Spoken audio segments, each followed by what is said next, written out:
and of the Holy Spirit. Amen. The grace of our Lord Jesus Christ, and the love of God, and the communion of the Holy Spirit be with you all. And with your spirit.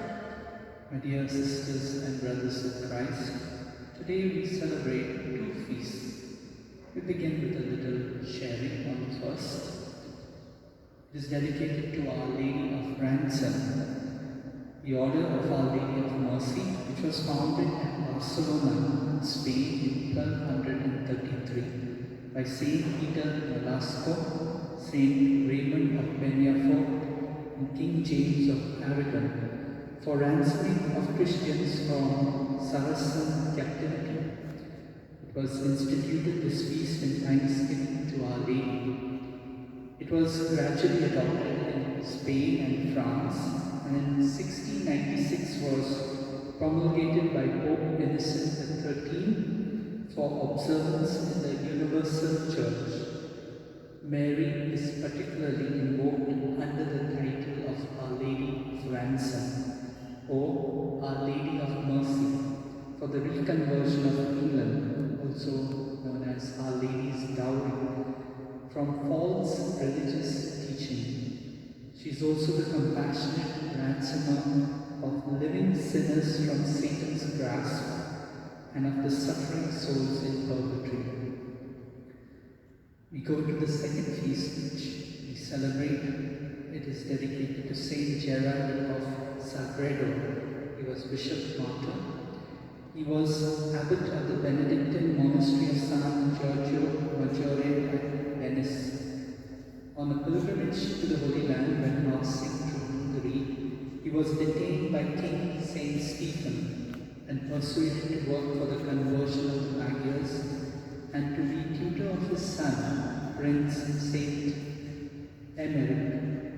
In 1035, Gerard, who was known in Hungary as scholar, became the first bishop of Casanat, Hungary. He administered see with zeal, and his flock owed a great devotion to Blessed Virgin to his apostolic efforts. However, with the death of King Saint Stephen in 1037, a reaction to Christianity set in. In 1046, Gerard, a staunch Christian that was, many of his followers were either lanced or stoned to death at Buda. He is also known as the Apostle of Hungary. So today let us pray to the intercession of Our Lady of Ransom and to the intercession of Saint Gerard of Sagredo, that we be always committed Christians to Jesus and His values. Let this be our prayer as we celebrate this Eucharist. And for the times when we have failed to give witnessing value to Christ, when we have lived according to our whims and fancies and given second place to God in our life, let us ask pardon. And let us together say, I confess to Almighty God and to you, my brothers and sisters, that I have greatly sinned in my thoughts and in my words, in what I have done and in what I have failed to do, through my fault, through my most grievous fault. Therefore, I ask Blessed Mary, the Virgin, all the angels and saints, and to you, my brothers and sisters, to pray for me to the Lord our God. May Almighty God have mercy on us, forgive us our sins, and bring us to everlasting life. Amen. Lord, have mercy. Lord, have mercy. Christ, have mercy. Christ, have mercy. Lord, have mercy. Lord, have mercy. Let us pray. O God, who founded all the commands of your sacred law upon love of you and of our neighbor, grant that by keeping your precepts we may merit to attain eternal life, through our Lord Jesus Christ, your Son, who lives and reigns with you in the unity of the Holy Spirit, one God, forever and ever. Amen.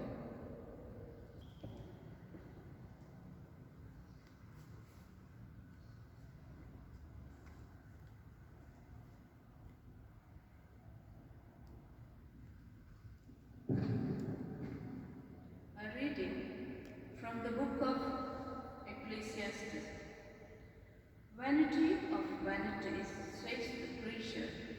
Vanity of vanities. All is vanity. What does man gain by all the toil at which he toils under the sun? A generation grows and a generation comes, but the earth remains forever. The sun rises and the sun goes down, and hastens to the place where it rises. The wind blows to the south and goes round to the north. Round and round goes the wind, and on its circuits the wind returns. All streams run to the sea, but the sea is not full. To the place where the streams flow, then they flow again. All things are full of weariness, a man cannot utter it. The eye is not satisfied with seeing, nor the ear filled with hearing. What has been is what will be, and what has been done is what will be done. And there is nothing new under the sun. Is there a thing of which it is said, see, this is new? It has been already in the ages before us. There is no remembrance of former things, nor will there be any remembrance of later things yet to happen among those who come after. The word of the Lord. Thanks be to God. Our response be, O Lord, you have been our refuge from one generation to the next. Our response, O Lord, you have been our refuge from one generation to the next. You return men back into dust and say, go back, sons of men. To your eyes 1,000 years are like yesterday, come and gone, no more than a watch in the night.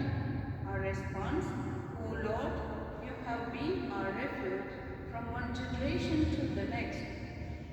You sweep men away like a tree, like grass which springs up in the morning.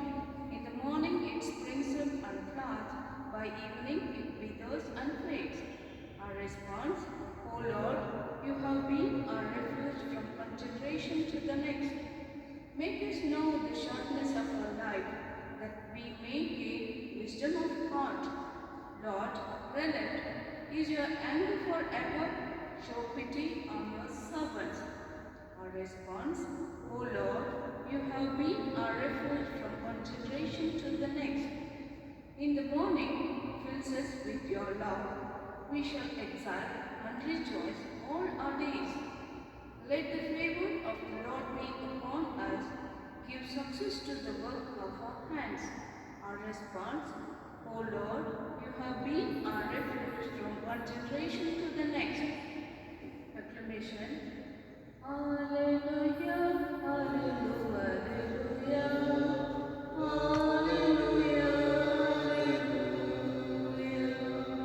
alleluia, alleluia, alleluia, alleluia. If a man loves me, he will keep my word, and my Father will love him, and we will come to him.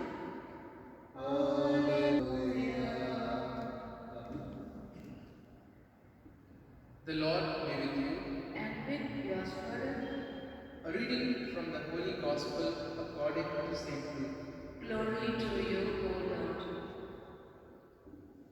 Herod the Tetrarch heard of all that was done by Jesus, and he was perplexed, because it was said by some that John had been raised from the dead, by some that Elijah had appeared, and by others that one of the old prophets had risen.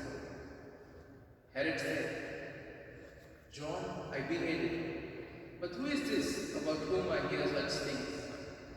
And he sought to see him. The Gospel of the Lord. Praise to you, Lord Jesus Christ.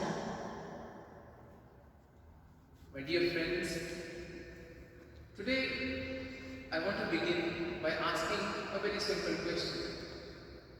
What is it that you truly desire? do you want to be like? Do you want to be a person with power, influence, fame? A person who would go to any extent to get whatever he wants?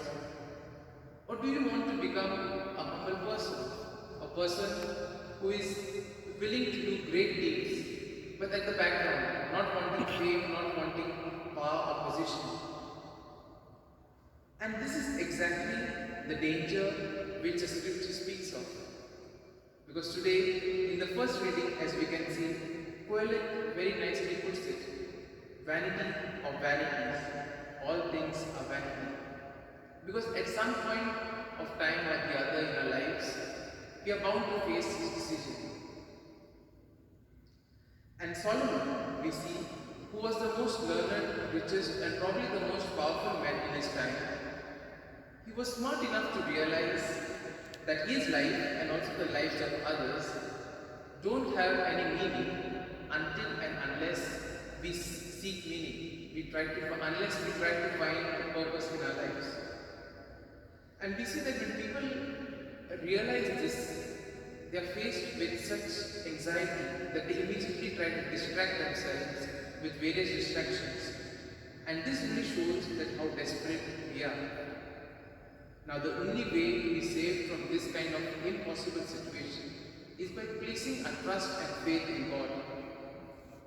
Because if we are living in and for Christ, then every action that we do automatically will be meaningful and will be filled with love. The only thing that is necessary for us is we need to place ourselves in His hand. In this way, ourselves and our actions are taken up into the divine life, into divine action, and the infinite fulfillment of the Holy Trinity. Our lives enter into the mystery of God. And thus we see that the human cry of vanity changes to Trinity. And therefore we need to pray to the Trinity so that we may receive the grace to resist such temptations of worldly pleasure. If we look at today's Gospel, we see that Herod is perplexed. Now Herod had respected and feared John the Baptist as a great prophet and a servant of God. Now John, on the other hand, he wasn't afraid of Herod because he was quick to point out the error of Herod when Herod was having an adulterous affair with his brother's wife. Now Herod, if you look at his character, Herod was a person who liked to please others. And in this way, we see that a few days back, of course, we would have heard that when Salome, his daughter, asked him for the head of John the Baptist, he could not say no because he was like, what would the others say? And today's Gospel clearly illustrates the fact that God's truth cannot be suppressed. Now probably we can imagine how Herod must be feeling when he received news of Jesus. Now in that time there were no newspapers, but the word would spread by mouth. And so Herod, when he heard that there was a person who was doing all these great things, probably he was worried. And his conscience was, pricking him from inside, because he thought probably that John the Baptist had risen from the dead. And he was afraid that if it was really John, probably he could have taken revenge on him or probably would have destroyed him. And therefore we see that Herod is very anxious to meet Jesus. Now he is not anxious to meet him because he wants to follow him, but he is anxious to meet him because he wants to find out whether this person is John the Baptist or not. And here we see that Herod tries various ways to hide his guilt, to surpass it, but it doesn't work because guilt is such an emotion that the moment you try to do something about it, it puts you into an infinite loop which you can't get out of it. And you may try whatever means possible, it doesn't work because only God can get rid of the guilt for us. And thus we can ask ourselves this question: whose voice and whose message do we follow in our lives? How can we find true peace within ourselves? And Jesus is the answer, because Jesus shows us the way. And we see that Jesus explained to his followers, if you continue in my words, you are truly my disciples, and you will know the truth, and the truth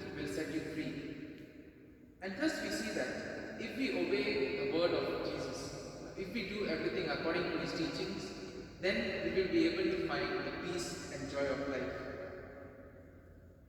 And then we can also ask ourselves a question: does God's word take priority in our daily lives? Or do we allow ourselves to be distracted by the voices and the messages that we hear around us?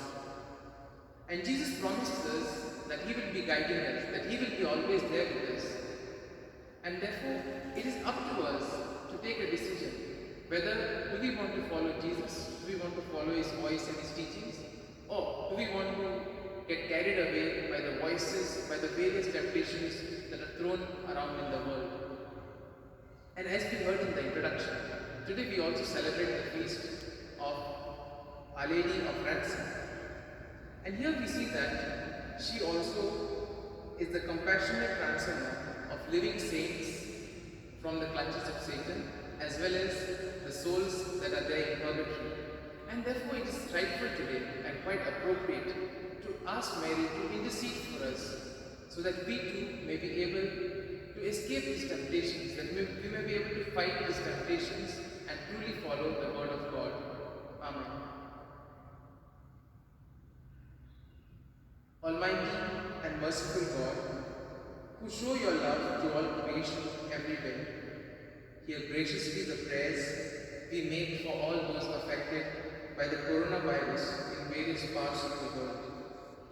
We come before you asking for a quick control of the outbreak, for a healing of those affected, for the victims and their families. We pray for the doctors doing research, that an effective vaccine to combat the sickness is speedily found. We pray for the government and the health authorities, that they take appropriate steps for the good of the people. We make this prayer through Christ our Lord. Amen.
Pray, brethren, that my sacrifice and yours may be acceptable to the Lord Almighty Father.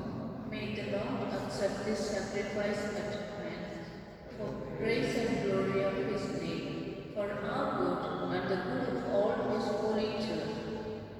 Receive with favor, O Lord, we pray, the offerings of your people, that what they profess with devotion and faith may be theirs through these heavenly mysteries. Through Christ our Lord. Amen. The Lord be with you. And with your spirit, Lift up your hearts. we lift them up to the Lord. Let us give thanks to the Lord our God. It is right and just. It is truly right and just, our duty and our salvation, always and everywhere to give you thanks, Father most holy, through your beloved Son Jesus Christ, your Word through whom you made all things, whom you sent as our Saviour and Redeemer, incarnate by the Holy Spirit and born of the Virgin, fulfilling your will and gaining for you a holy people, he stretched out his hands as he endured his passion, so as to break the bonds of death and manifest the resurrection. And so, with the angels and all the saints, we declare your glory, as with one voice we acclaim. Holy, holy, holy, Lord God of hosts, heaven and earth are full of your glory. Hosanna in the highest. Blessed is he who comes in the name of the Lord. Hosanna in the highest. You are indeed holy, O Lord, the fount of all holiness.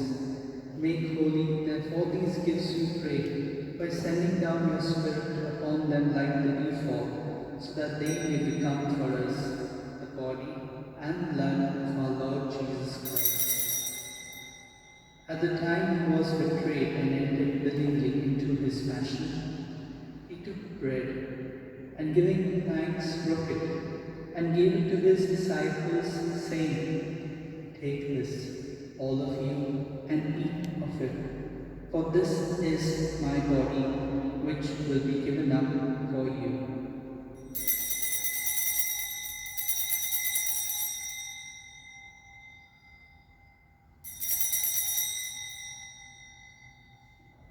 In a similar way, when supper was ended, he took the chalice, and once more giving thanks, he gave it to his disciples, saying, "Take this, all of you, and drink from it, for this is the chalice of my blood, the blood of the new and eternal covenant, which will be poured out for you and for many, for the forgiveness of sins. Do this in memory of me."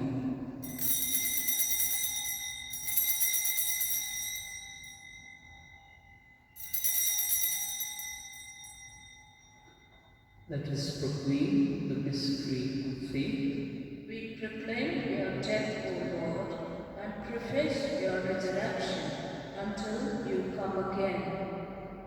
Therefore, as we celebrate the memorial of his death and resurrection, we offer you, Lord, the bread of life and the chalice of salvation, giving thanks that you have held us worthy to be in your presence and minister to you. Humbly we pray that partaking of the body and blood of Christ, we may be gathered into one by the Holy Spirit. Remember, Lord, your church spread throughout the world, and bring her to the fullness of charity, together with Francis, our Pope, and Philip Neri, our Bishop, and all the clergy. Remember also our brothers and sisters who have fallen asleep in the hope of the resurrection, and all who have died in your mercy. Welcome them into the light of your face.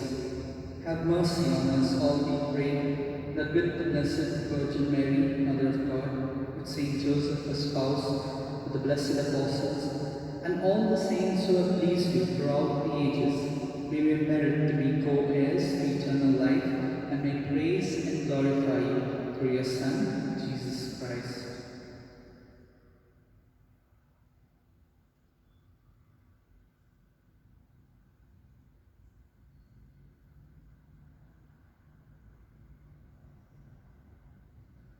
Through him, and with him, and in him, O God, Almighty Father, in the unity of the Holy Spirit, all glory and honor is yours forever and ever. Amen.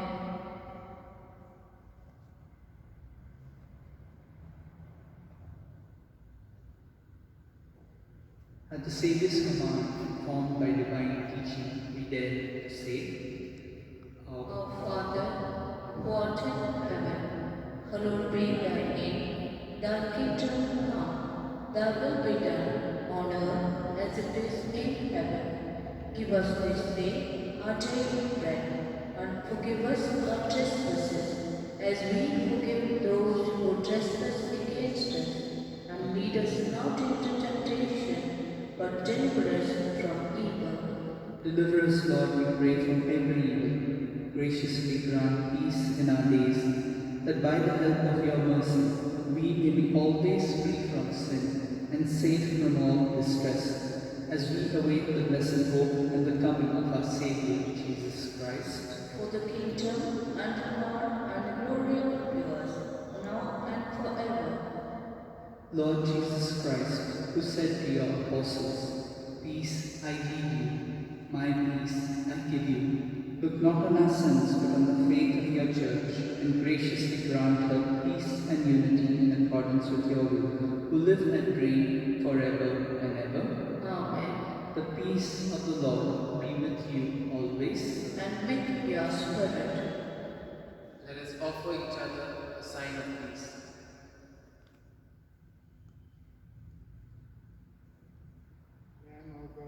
Lamb of God, you take away the sins of the world. Have mercy on us. Lamb of God, you take away the sins of the world. Have mercy on us. Lamb of God, you take away the sins of the world. Grant us peace.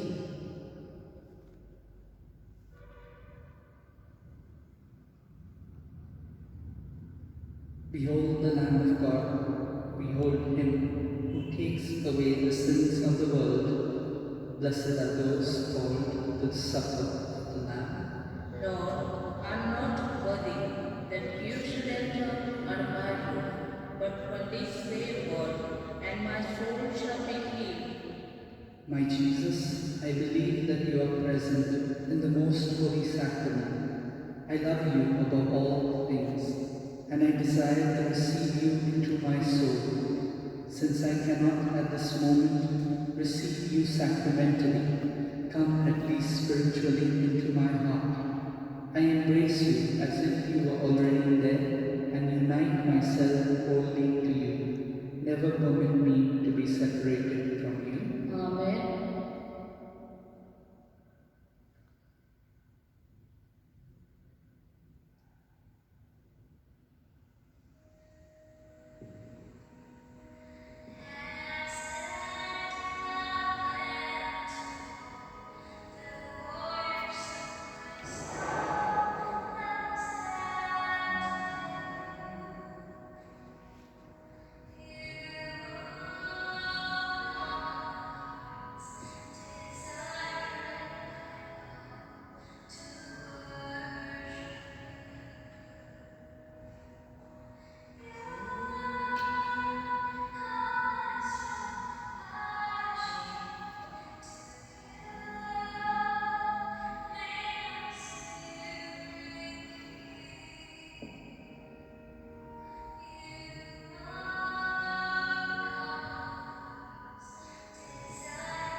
Let us pray.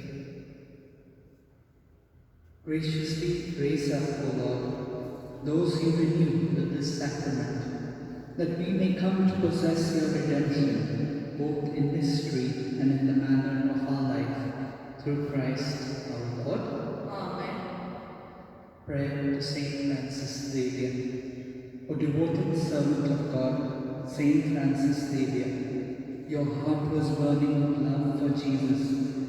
Impelled by this love, you went from country to country and spent yourself unto death, proclaiming the name of Jesus and the good news of salvation. That is why the Father filled you with glory in heaven and preserved your body from corruption here on earth. Filled with joy for these unique gifts, we join you in praising the Father. And now we ask your intercession for ourselves. Let's silently pray for the grace that each of us require.